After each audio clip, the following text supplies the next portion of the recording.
បាទហើយសួស្តីពុកម៉ែបងប្អូនទាំងអស់គ្នាបាទឥឡូវនេះបានមកផ្ដិតយកវីដេអូនៅខាងវត្តស្វាយលើបងប្អូនស្រង់ព្រះថ្ងៃទី27បាទ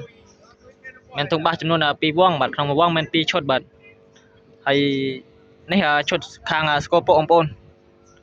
យើងរៀបរាប់ឈុតនេះសិនបាទចាំរៀបរាប់ឈុតមួយឈុតទៀតបាទនេះមានចំនួន20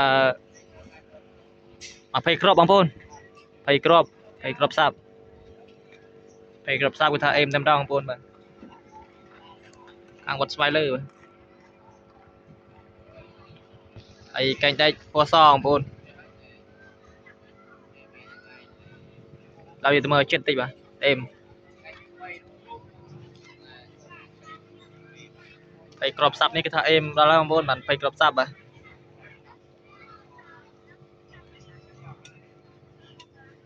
ឈុតស្គរពុកបងប្អូនបាទមានចំនួន2ឈុតបាទ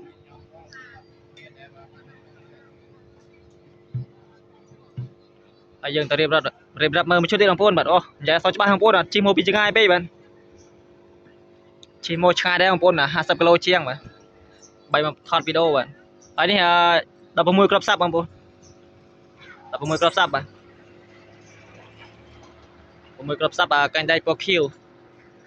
ឆែកលើបាសមួយបាទហើយខាងលើឆែក5បងប្អូននោះឥឡូវចង់ទៅដោះមួយទៀតបងពីឈុតបងប្អូនបូកធីមគ្នាបាទនៅវត្តស្វាយលើបាទ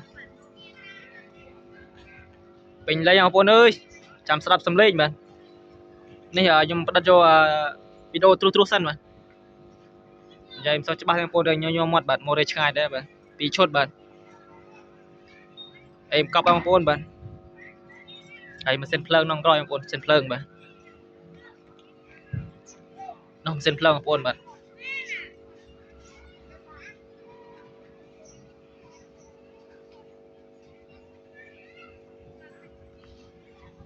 ថ្ងៃឥឡូវយើងទៅមើល